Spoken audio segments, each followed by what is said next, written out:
This This is the L2C Media Network on YouTube, and this is Sports Final from the cheapest sports desk in the world and our little studio. I'm Harry von Stuttgart, and here with his sports from the self-proclaimed Fred McLeod Sports Desk.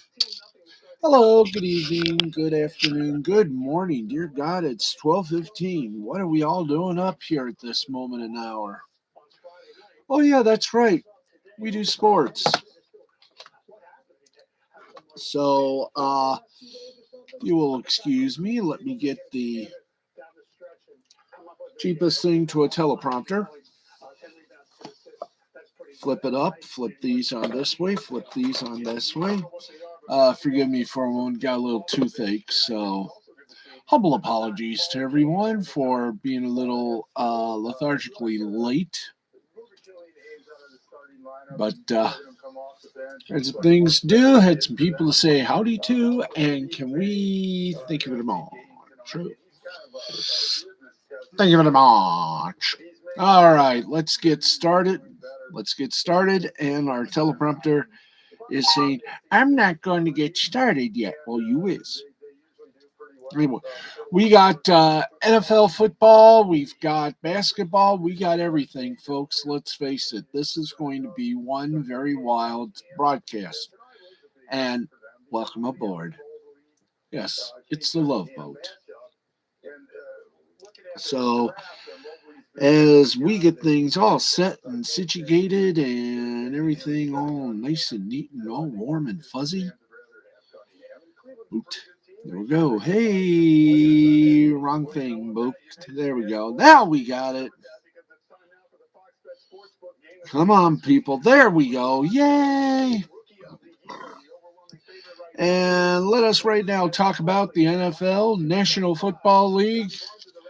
You had the AFC and NFC Conference Championships going on today. So how did they do? Well, if you had the Chiefs and you had the Rams, well, hope you bet the over. But for the Chiefs, their season is over. The Bengals defeated the Chiefs in overtime, 27-24. Joe Burrow, what a thrill he had. Oh, thank you very much. I caught the teleprompter. Yay. Joe Burrow had 250 yards passing and 2 touchdowns. Mixon, 21 rushing attempts for 88 yards. Higgins, 6 receptions for 103 yards for the Chiefs. Mahomes, 275 yards, 3 touchdowns. McKinnon, 12 rushes, 10 receptions, 95 yards, and 1 touchdown. And wow, that was big old fun skis for the early games. Then now let's get to the late games, kiddies. Let's get to the late games. Let's go to the late games every day in the morning. Okay, 49ers. They're pretty good. But could they destroy Matthew Stafford's dream of taking a football team to the promised land of the Super Bowl? Let's tell you, they couldn't this time. San Francisco, the LA Rams were San Fran's you know what. But today, it was the other way around. And Matthew Stafford, unchained, did the damage with a little help from Cooper Kupp. Final score, 20-17. What a game that was in SoFi La Stadia. Let's go for the statters. Garoppolo, 232 yards, 2 touchdowns. Samuel, 7 rushing attempts, 26 yards. He also had 4 receptions, 72 yards, 1 touchdown for the Rams. Matthew freaking Stafford, 337 yards, 2 touchdowns. Akers, 13 rushing attempts at 48 yards. And Cup, oh, he overflowed. 11 receptions, 142 yards, and 2 touchdowns. After the game, Garoppolo acknowledged his days as a 49er may be over. He may be joining another fine gentleman in the realm of retirement. That is, of course, Big Ben Roethlisberger. And wow, those 2 games alone were worth the price of admission. Now, for those of you who are gamblers, a wise man, one Dan O'Toole, always said, and I still believe it to be true in gospel, always take the over. So, so total of the points of the Bengals and Chiefs, 51. Total of the 49ers Rams, 37. So if you took the over for both games, congratulations. You're about to see relatives you didn't think existed. What a game those two were. Yes, what a game. Yes, sir. Those were great, fantastic games. We will continue to talk about them on our Monday show. But right now, let us go to another Frozen thing. That's right. It's called hockey. And as always, we hit the lamp with the NHL, which means, here we go.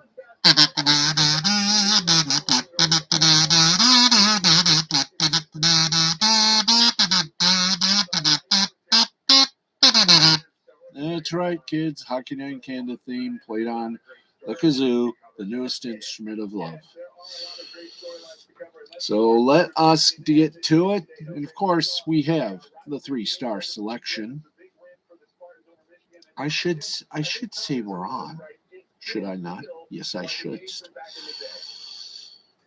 Okay, let me do that. See, I should promote better. I should promote better. Instead, I promote during my show, which ain't bad because I get a chance to at least show my typing acumen. I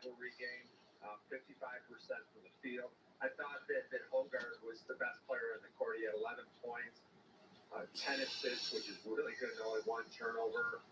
Michigan State's bench was dominant. There was just a lot of like a bunch of veterans, so they played like they were supposed to.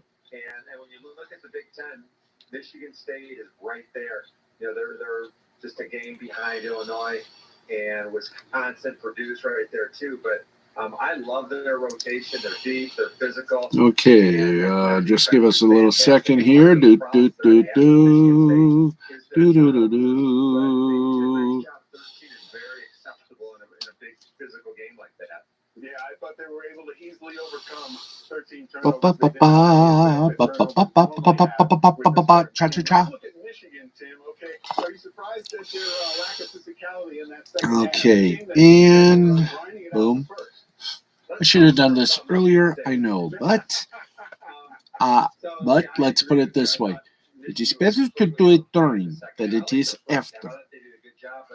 From a toughness standpoint and attention to detail, it was questionable. I saw straight line drives from the perimeter.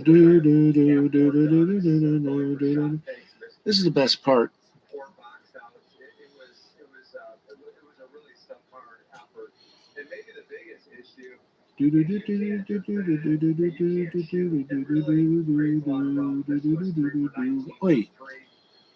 They don't drive very well, and I think this is an issue when you think about their starting lineup. Hunter Dickinson and Musa Giovanni are both center. They are simply stated. Okay. Boom. Let's get back to the beginning. Let's get back to the beginning. And let's get back to what we do here. All right.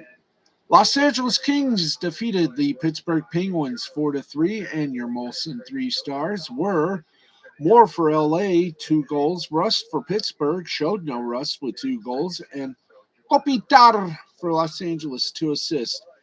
New York Rangers over the Seattle Kraken 3-2. Sheesterkin for the Rangers, 40 saves.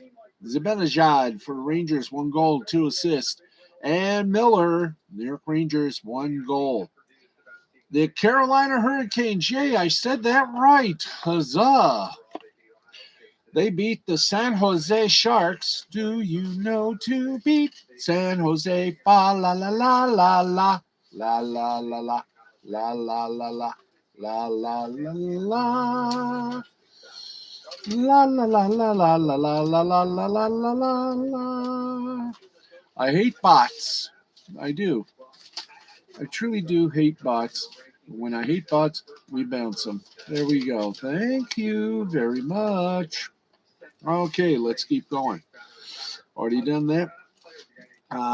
Hurricanes over the Sharks 2-1. Anderson for Carolina, 27 saves. Svechnikov for Carolina, 1 goal.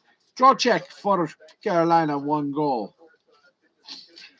Dallas Stars over the Boston Bruins, 6-1. Seguin for Dallas, 2 goals, 1 assist. Ottinger for Dallas, 25 saves. And if that's not enough, Radulov, 1 goal. Columbus Blue Jackets over Les Canadiens de Montreal, 6-3. Robinson for Columbus, 1 goal. Lekkonen for Montreal, 1 goal, 2 assists. Sillinger for Columbus, 1 goal, 1 assist. Ooh, that was fun, wasn't it? Yeah, we got 2 more. Minnesota Wild over the New York Islanders, 4-3. Kaprizov for Minnesota, 1 goal, 1 assist. Eriksson Ek for Minnesota, 1 goal, 1 assist. And Boldy gone, where no Boldy had gone before. He got 1 goal, 1 assist. Colorado Avalanche over the Boston Sabres by a score of 4-1. Rantanen for Colorado, 1 goal, 1 assist. Landeskog for Colorado, 1 goal. And Quempfer had 30 saves. And that is your NHL hockey scoreboard. But are we done with the hockey? No. Really, no, we're not. We got the NCAA. That's right, NC2 Alphas. Let's see if either the men or the women or both had some good games tonight. Then boy, here we go. In the Atlantic Hockey Division or Conference, Holy Cross, Batman defeated AIC. I said AIC, not AOC here. Holy Cross defeated AIC 5-4. In overtime, Ritt and Bentley couldn't decide who wants to win, so they ended up in a 3-3 tie. In Connecticut ice, number 2 ranked Quinnipiac defeated Connecticut 2-0. Sacre Heart over Yale in overtime, 4-3. Hockey East, as opposed to Hockey West, Hockey North, and Hockey South. 9th-ranked Massachusetts over 14th-ranked UMass Lowell, 4-3. And 17th-ranked Providence lost embarrassingly to Boston University, 5-2. And finally, in non-conference action, it was LIU over Brown, 4-3. Let us now bow gracefully and intro the women. Let's see how they did on today's little Bayou Bay. In the ECAC, the ECAC, number 7, Quinnipiac defeated Cornell 3-0. Obviously, Cornell didn't show up. They could have had at least one score. 8th-ranked Yale over Brown, 5-1. Hockey East, Connecticut over Holy Cross, 2-1. Maine over Providence, 4-1. Vermont over New Hampshire, which is better than Old Hampshire in some cases, 4-2. Boston College and Boston University were peppered, otherwise known as postponed. And there went the ladies. Now, let's get to the minors, otherwise known as, we got what there? Let's go to the AHL or the AHL. And that's pretty good games on a Sunday. Good games on a Sunday. How else can we fill the time? Okay, let's go to it. We got 2 games. Let's go to it. Both finals. Manitoba Moose. Hey, Rocky, I beat the Abbotsford Canucks. Come on, Bullwinkle. Yes, that's right. 5-3 was the final score. Want me to throw you away again? No, I think this time I'll walk, Bullwinkle. You could comments over the Cleveland Monsters, 3-2.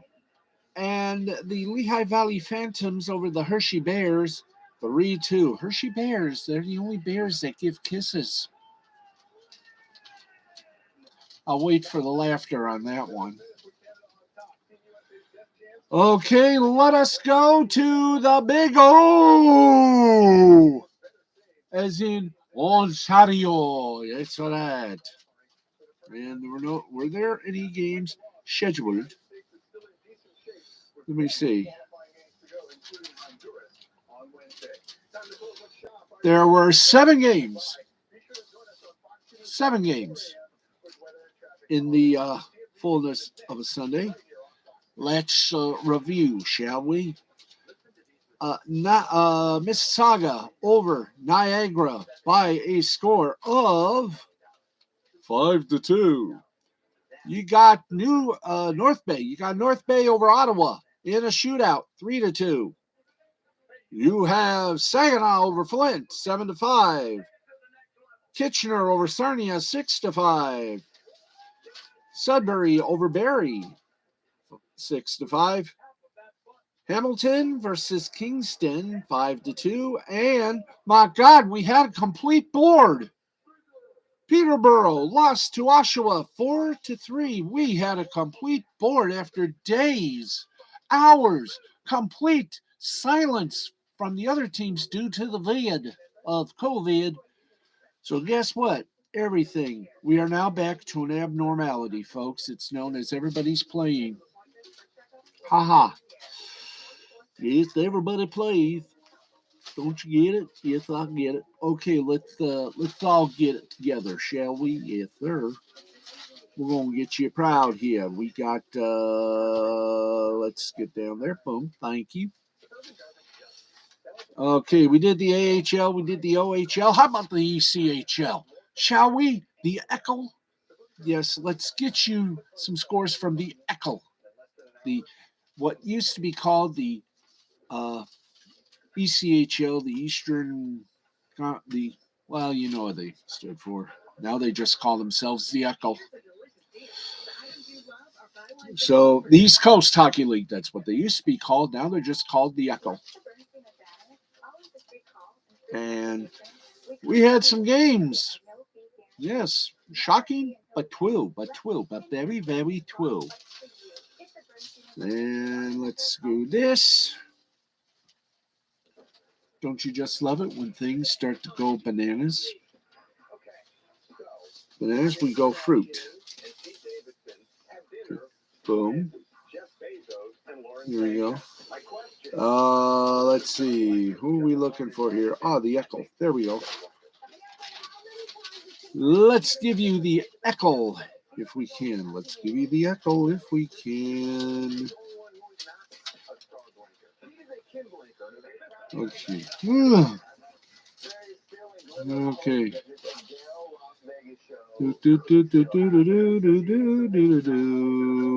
Boom. There we are. Hey. Hey, let's go for the Echo. Let's hit that button. There we go. Let's hit that button. All right. Thank you very mucho. Okay, we had one game today. That game was Toledo over Indiana by a score of 5-1. Correct? Yes. Yes, that was exciting. The Toledo Walleye, they won a game. Yes, they won many games. This one, they won against Indiana. And the final score for that game was, hi there. Boy, oh boy, oh boy. Okay, somewhere we have something here. Yeah, 5-1 Toledo over Indianapolis, I do believe. Yes, the Indy Fuel. There's no fuel like an old fuel. The Echo has not been very kind to us with scores, but finally somebody came up. Yeah, Toledo Walleye, Indy Fuel, 5-1. And tonight it's the Orlando Solar Bears and the Utah Grizzlies. Okay, so we have done the Echo. We've done the Echo Proud. Now let's do the Spiel, which is the Southern Professional uh, team of mod. So here we go. The Peoria Rivermen over the Vermilion County Bobcats, 5-2. The Knoxville Ice Bears defeated the Quad City Storm, 4-2. And the Fayetteville Marksmen defeat the Pensacola Ice Flyers 6-5. Yes, indeed. That is the score. Okay, so we go from there. Yes, we go from there to the FHL, which is the Thipple. And there was only one game there to comment on. That was the Danbury Hat Tricks over the Carolina Thunderbirds, 5-3. That's right. We're finally getting this. Yes. 5-3. Huzzah. Habing, habang, haboom. All right. That's right. How y'all doing there? Okay. We've done basketball. We've done, let's see, we've done the football. We've done the basketball. We've done the hockey. What else can we do? Or did we do? No, we didn't do basketball. My God, we did not do basketball. Let us do basketball. Let us now go to the hard court. And by the way, a little reminder, our scores are presented, commercial free by Caesars Sportsbook. Remember, we are all Caesars. And let's go ahead and do this. Los Angeles Clippers over the Charlotte Hornets, 115-90. The Atlanta Hawks beat the LA Lakers, and let us give the LA Lakers a proper send-off. Yeah,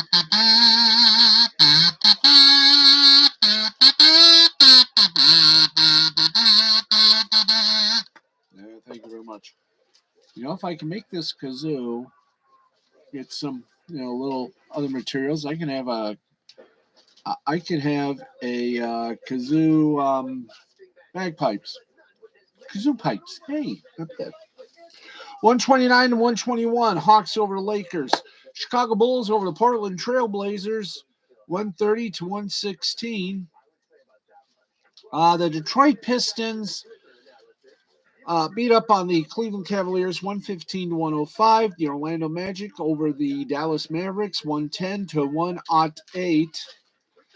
The Denver Nuggets over the defending NBA champion Milwaukee Bucks, 136-100. By the way, we'll check the standings as well while we're here. Phoenix Suns over the San Antonio Spurs. My mom could beat the San Antonio Spurs. My mom could beat half of the members of the NBA with her hand tied behind her back. I've seen that. 115-110. Minnesota Timberwolves over the New Orleans Jazz. Again, I have to question, does New Orleans actually know jazz? 126-106. There we go. There is basketball. But that is not all. No, sir. We bring you the fun, the thrills, and the cheesiness. That is Ncaa men and women's basketball. And I say cheesiness with respect. Let's go to the men, shall we? Then here we go. 6th ranked Purdue over 16th ranked Ohio State, 81-78. 11th ranked Wisconsin over Minnesota, 66-60. 17th ranked Providence over 22nd ranked Marquette, 65-63. Figure it out, folks. And now, let's get to the women, and then we'll go to the G League. Excuse me, my nose is melting. Here we go, ladies and gentlemen. All right, top ranked not the tier. Yes. Top-ranked South Carolina beat Florida by a score of 62-50. Second-ranked Stanford over eighth-ranked Arizona, 75-2. Hit the bell. 69. Again with the bell. Thank you. Why do we ring the bell at the number 69? It's a very workable number. All right, let's keep going. Third-ranked North Kakalaki State defeated North Kakalaki by a score of 66-58. Fifth-ranked Louisville over 21st-ranked Duke, 77-65. 10th-ranked UConn hit the bell, 69. Providence, 61. We got another one. 12th-ranked LSU defeated Kentucky, 78-69. And we got another one. 14th-ranked Georgia Tech beat Clemson, 69-62.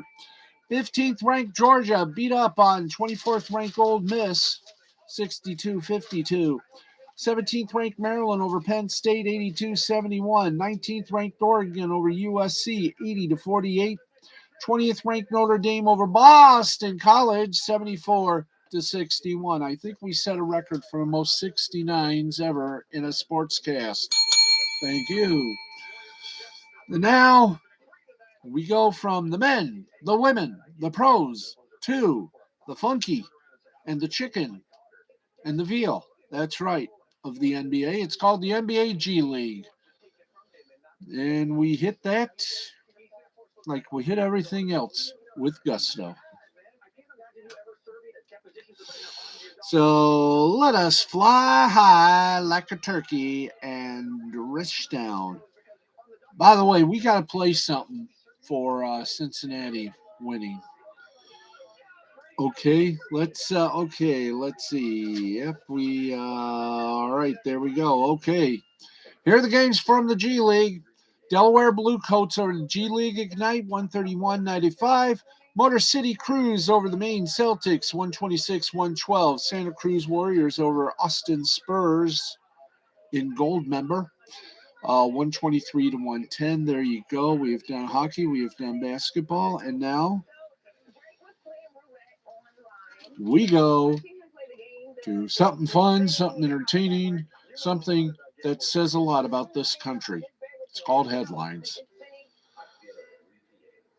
So let us do some headlines. Okay, gee. All right. Not only did the Chiefs lose, but two of the Chiefs had a little discussion. And that's a kind word. Chiefs receivers Tyreek Hill and Nicole Hardman exchanged words on Kansas City's sideline during the second half of Sunday's AFC Championship game, according to Tracy Wolfson, the field reporter for CBS Sports NFL. Hardman was upset over a lack of targets and expressed those feelings to members of the Chiefs coaching staff. Hardman also apparently smoothed things over with Hill, who at that point in the game had been targeted 9 times to Harmon's 3. Jealousy's the loneliest thing to have. Okay, both players scored touchdowns during the first half of Sunday's game while helping the Chiefs take a 21-3 lead. Hill opened the scoring with a 10-yard touchdown reception from quarterback Patrick Mahomes. Harmon's 3-yard reception from Mahomes made it an 18-point game with 5:07 left in the first half. The Chiefs' receiving duo is looking to help Kansas City return to the Super Bowl, but for a third time, the Chiefs won Super Bowl 56, but came up short against Buccaneers in Super Bowl 55. So that should be actually Super Bowl 54. The I should be where the V is, and the V should be where the I is. Love it when they make mistakes. But they came up short against Buccaneers in Super Bowl 55. There you go. We're in 56, and the Super Bowl is at SoFi Stadium or SoFi Field, which is, of course, home of the LA Rams. Can you tell where this is going? Good. And by the way, from now on, if Tom Brady announces his retirement, we need 3 sources reliable before we even speak it. Grr. Yes, we are grurring. ESPN, you should realize that. Anyway, let's go for another little bountiful bit of haha. Uh, guess what? Aaron Rodgers, the football equivalent to LeBron James, is once again faced with a decision. Is he going to stay in Green Bay, or is he going to take his ball and either go to Canton, or is he going to play another year but in another place, preferably not Detroit? But we will find out once again soon. The Packers reworked Rodgers' deal in 2021 to help grease the wheels for his return. A move that also opened the door to the season being his swan song in Green Bay. But they're cautiously optimistic at the moment. That's because instead of immediately jetting out of Wisconsin following the playoff exit in Lambeau Field, Rodgers reportedly stuck around to gauge where head coach Matt LaFleur and general manager Brian Gutekunst are looking to take the team next season. This voiced by NFL Network's Ian Rappaport. The organization is taking that as a good sign, but they're also well aware Rodgers can change his mind at a moment's notice, especially if the phone rang and it's the people from Jeopardy going, "Hey, Aaron, we'd like for you to be the permanent host of Jeopardy." Anyway, they're well aware, and yes, and there will be no shortage of interest around the NFL. One hypothetical scenario sees him suiting up for the Denver Broncos, particularly after seeing former Nathaniel Hackett land the job as head coach in Colorado. Now, from there, you can point at several other teams who'd go after Rodgers hard. The 38-year-old will take a moment to process what he feels should happen next in his career, but noted he wouldn't allow the situation to drag out and that the Packers should have his answer before free agency begins in March. So, in other words, he's not going to drag it out so long that CBS will will greenlight a series called Aaron Rodgers Decides.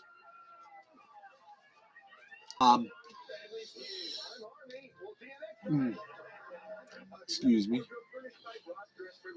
They can only wait to see what he'll decide, also knowing his decision will have a massive impact on free agency in the 22 draft. Rodgers hasn't ruled out anything regarding his future and has made it clear he's also not interested in playing for any team that's rebuilding. That's about 40 to 50% of the National Football League. Packers hope he doesn't view them as the latter, but instead the only team he'll ever want to play for, which would be a vast departure from what occurred on the back end of Brett Favre's career, something the Packers remember all too well. And I'm going to end it there because, as we all know, what truly happened to Brett Favre. There's a joke there, but I'm not even going to attempt to reform that joke. So let us move along. Thank you. In soccer, or sucor if you prefer. Wow. The United States men's national team was hoping that they looked sharper Sunday in Canada in their World Cup qualifier than they did in a win over El Salvador last week. But they didn't. They looked worse. And frankly, that's the clean way we can say how they did. The Americans, with a chance to jump to the top of the table in CONCACAF's qualifying round, lost 2-0 to their neighbors to the north, with Kyle Larin scoring the winning goal in the opening 10 minutes. Wow. Whoa. That was wild. Sam Adekube added the second on the counter in the 5th minute of added time in the second half. The U.S. still finds themselves in good position when it comes to making it to this year's World Cup, but the result does two things. First, it adds pressure to an upcoming clash with Honduras. Second, it raises questions as to whether this youth-filled team truly has enough to be considered good or constantly good. Greg Berhalter's team had 13 total shots, 5 more than Canada, but they weren't of much quality. Outside of a Weston McKennie header in the first half, the visitors rarely produced something substantial, especially late. A Paul Areola bicycle kick with just over 3 minutes to go looked close, but it missed well wide in the end. The U.S. finished with a XG of just .78, which is their third worst mark in this cycle of qualifying. The three worst performances in attack in terms of XG have all been on the road. Berhalter, despite the loss, said he was pleased with the performance of the United States men's national team. Wow. Wow. What about that, folks? Okay. Here's something very interesting. Josh Allen and others are reacting to the overtime rules deciding the AFC Championship game. You know, instead of reading this, I must opine. I must be permitted to speak. I think the National Football League overtime rules need to be overhauled. And I mean, sent to the dumpster, burn the damn book, and go to the NCAA and just do this. Hi, my name's Roger Goodale. I'm the commissioner of the National Football League. Is this the NC2A? Yes, that is. How may we help you? Well, I understand your overtime period is very interesting and has something that we're dying for. Fans. How do you do that? Well, it's very simple. Both teams start at the 25-yard line of the opposite field. And if one team scores a touchdown, the other team has to score a touchdown. If one team scores a field goal, the other team has to score a field goal. And when that happens, then they go for 2-pointers. You get the idea? Well, how's your overtime? Well, our overtime is very simple. First team to score wins. What about the other team? First team that scores wins. Again, you haven't answered my question. What about the other team? I said the first team that scores wins. That's not overtime. That sucks. I know, but it's the best we can do. Is there a way we can borrow yours? Yes, there is. It's called Guess My Ass. You're in this up to your epaulets. We're famous because our overtime rule makes sense. Your overtime rule sucks. And that's how it should be done. Now, Roger Goodell has in his hands the power to say, okay, in the owners' meetings, I'll bring up a change in overtime that will help and benefit everyone. We're going to borrow from the collegiate game, and it won't be the first team that scores wins. It'll be the team that scores, period. The other team, they have to score a touchdown to tie. If they're tied, then we go to 2-point plays. We go to the quarterback throwing for a 2-point play. There you go. That's simple. Vote on it, and please remember, we're we're we're bleeding fans. We need the fans' support. So I think maybe it's time we do change the overtime rules. And Detroit will still be our doormat. Wahaha. Anyway, there you go. Because come on, the overtime rule is archaic. It needs changed. I mean, come on. It's what 101. It's what maybe 82 years old, and needs its depends changed. Come on, it's time. Time to just look at the college football's overtime rule and adopt it. I mean, at least prevent Sarah McLaughlin to make a song out of it going, we need your help. The NFL overtime rule is frozen in time and needs help. For 69 cents a month, You can help an NFL team change the overtime rules so that both teams have a chance to win, even if it does take time away from network programming. So there you go on that. Oh boy, don't you just love it? Chicka boom, chicka boom, boom, boom. Hey, guess what? Are you ready for this? We're almost at the point of no return. By the way, I do want to say one thing. I got to agree with the critics that Royal Rumble was again a royal bumble. And the WWE has got to realize one thing. What they did last night was give their fans what little are left after this disaster. They got the fans thinking, "Oh, good, it'll be a decent pay-per-view from AEW. I can't wait for Rebellion. I want to see Rebellion." You are seeing a rebellion. The fans are going to rebel against the WWE and the AEW and another organization are going to reap the rewards. Yes, sir. Okay. Let us now conceive back to where we usually is. And that is, you want to do a few little media stories? Okay, we got time. Let's do a little bit of. Let's do a little media cement to food.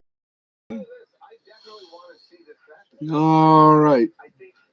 By the way, our losers of the week are television station KMBC when they tweeted the Chiefs made the AFC Championship against all odds. You know, that's funny because, I mean, that's news to the Cincinnati Bengals. Ha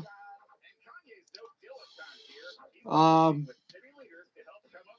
Let's see. CBS had a halftime. Had the Chiefs Bengals had their halftime show drowned out by Walker Hayes' performance. I wonder if Walker Hayes will be paying CBS for the time. And give a bad mark to ESPN for erroneously reporting that Tom Brady retired. Eternal priorities muddied the story. Yeah, eternal priorities. Attention, Fox Sports 1 and or Fox Sports 2. Now hear this. ESPN effed up. Get back into the business of reporting sports news. Thank you. And amid a big blizzard in Massachusetts, residents were interviewed by a reporter for Channel 5, not about the blizzard, not about how they're feeling about this blizzard. No, they were asking a question about Tom Brady. Okay, I think we got a few more little Canamber doo-doos. Yeah, that's about it for the media. Now let's go to where the fun that we have usually is, and that is the international. So let's go to London, and we'll get our scores from a busy day in soccer. How busy? We're going to tell you now. In the championships division, Derby County and Birmingham City tied at 2. Cardiff beat Nottingham Forest 2-1. In the Africa Cup of Nations quarterfinals, Egypt beat Morocco 2-1, and Senegal beat Equatorial Guinea 3-1. They're now changing the name from Equatorial Guinea to Errorful Guinea. International friendlies, Indonesia over Timor-Leste 3-0. Indonesia versus. Well, they played them twice. Nah, I think they played them once. They gave the score twice. Oh, boy. Okay, the Women's FA Cup. Here we go. Arsenal over London City 1-0. Birmingham City over Sunderland 2-1. Reading over Brighton and Hove Albion 3-2.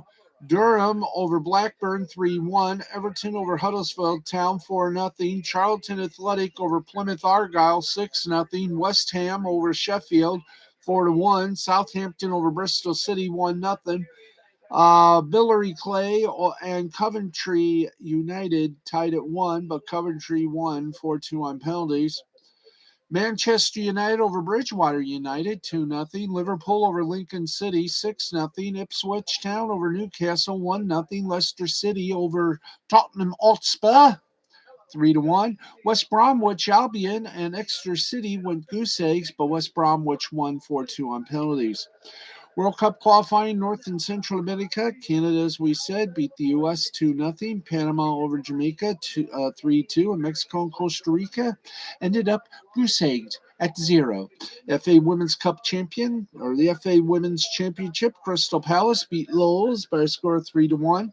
Scottish Women's Premier League 1. Glasgow City 2, Hearts nothing, Celtic 3, Hamilton Academical nothing, and Motherswell 3, Spartans 0.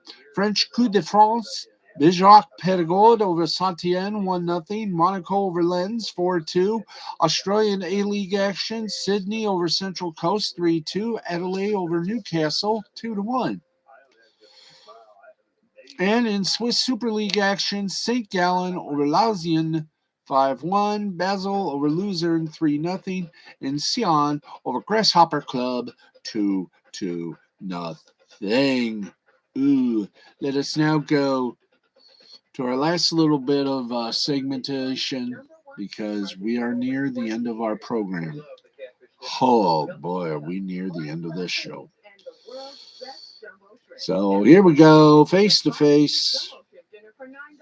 Thank you.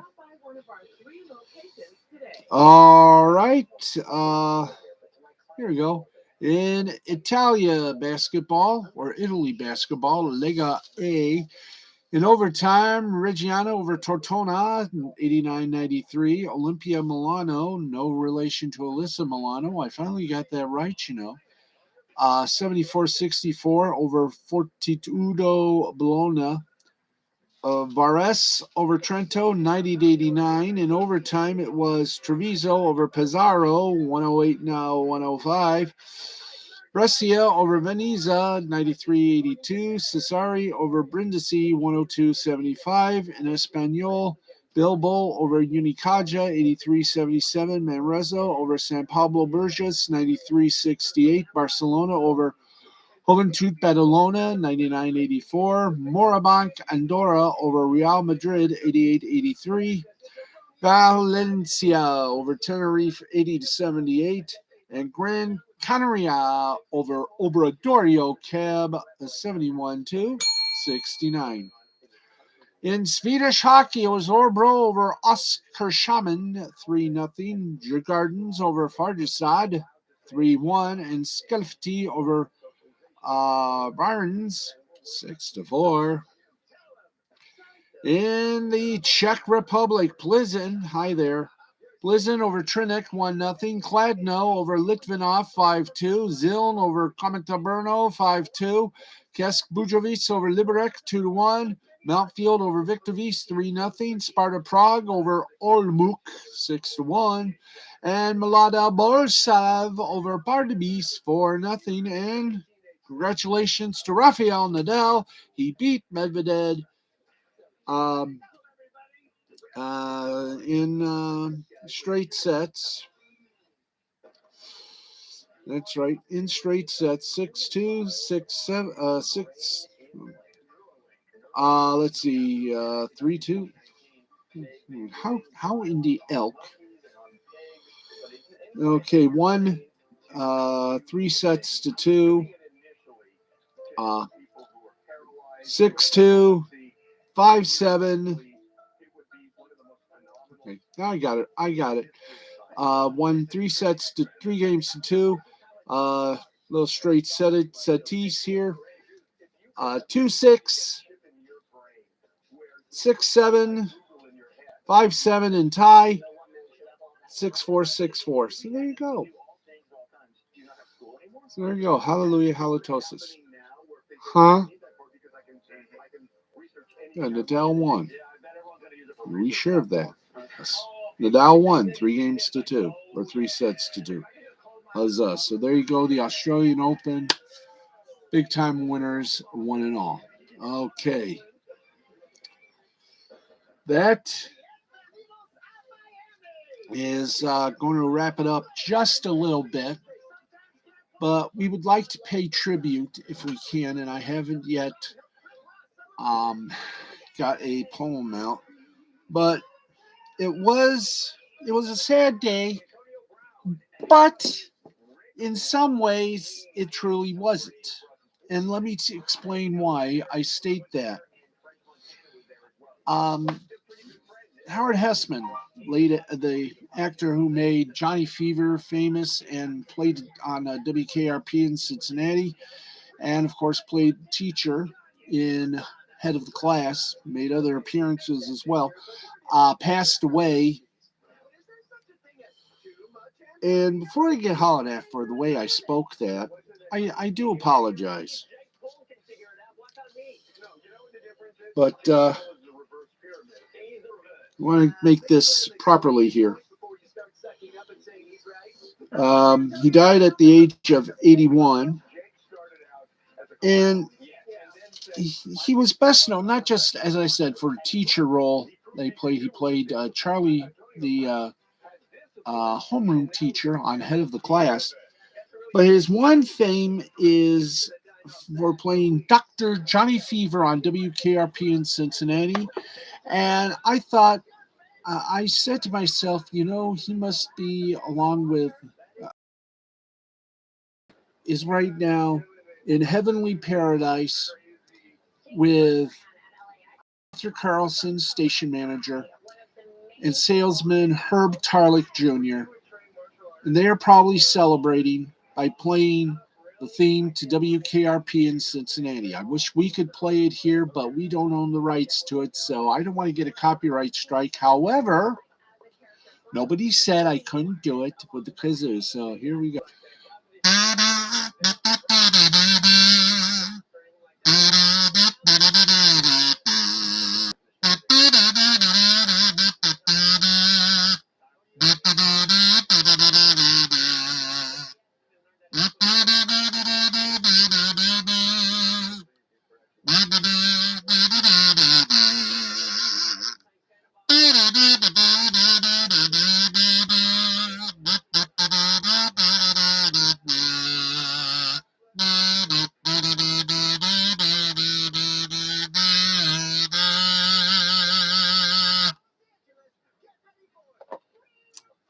So I'm just going to say it.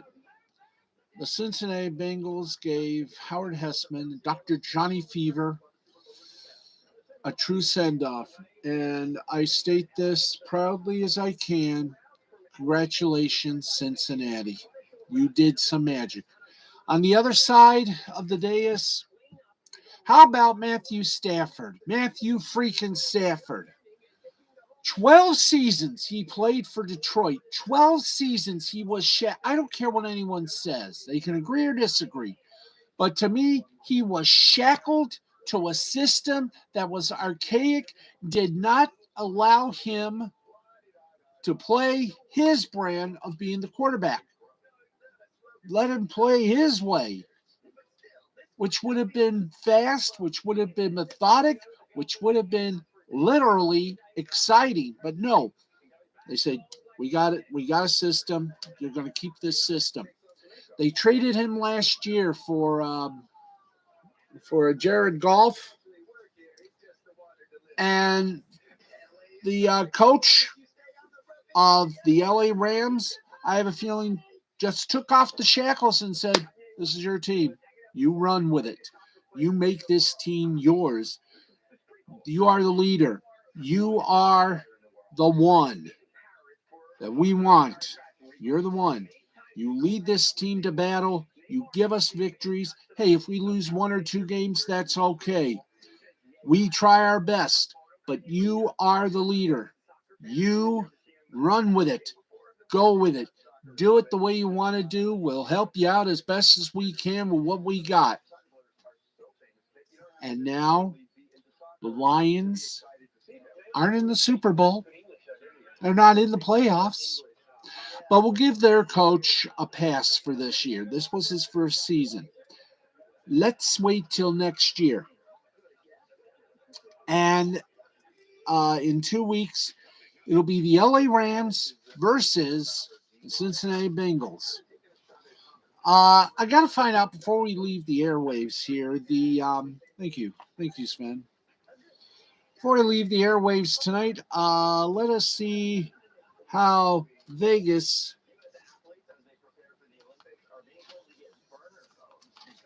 Let's see the Vegas odds for the Super Bowl. So let's see. Let's go to the odds for Super Bowl, whatever this is. All right. For the LA Rams in Cincinnati. Ooh, nice. The line is minus 3.5 to 10 for the Rams. Man, I tell you for these folks. I wish there was a way we could do this, not methodically, but thank you. Thank you very much. Okay, let us see here. Do we have, not yet. I'm still looking, kids. Still looking. I'm still looking, yes. There we go. Okay, let's try this one. This should be better. Okay, right now, the Rams are -4. That's right.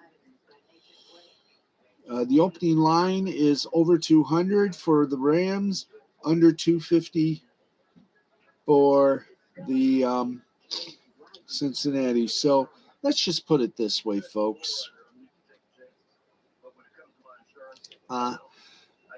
They got the the open line is the Raiders are a -4-point underdog, or sort of 3.5 to 4-point underdog. So wow. So once again, I do believe in the Dan O'Toole method, and that is always take the over. So folks, if I were you, I would put money on the total points. Rams by about 43 points. There you go. Over 43. Let's put that way. So put some money on over 43 for the LA Rams to win. So there you go. And also, if we can, I know we're a bit over. Well, not exactly over. We got about a minute or two left.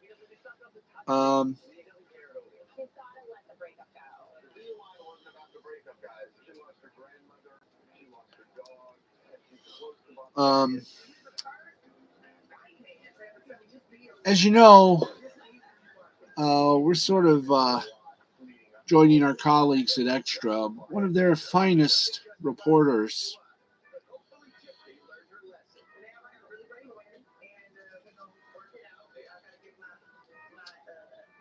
Let me just.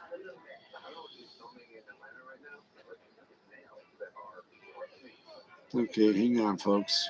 I want to get this name correcto.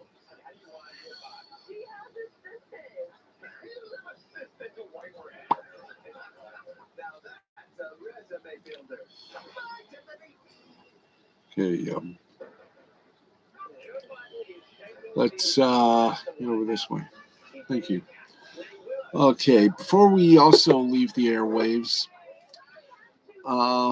we here at the Sports Final send our sympathies and condolences to the friends, family, and colleagues along with those at Warner Brothers Domestic Television Distribution, Lisa G Productions, and Telepictures, on the tragic loss they had this afternoon. This afternoon, uh, Chesley Christ, the New York-based reporter for Extra, the syndicated TV show, who also is a former Miss America, died at the age of 30 in New York City. I am not going to say what the cause was because the word allegedly is inlined. I will say that right now it looks like she did take her own life, and she left too early. She left this world too soon. There was a lot for her to do. Her journey was not yet complete. But as they say, things have a way of, well, so she left us too soon. There was a lot to do. I mean, I'm usually good with words, but in this case, words I cannot form right now. But all I can say is if you feel like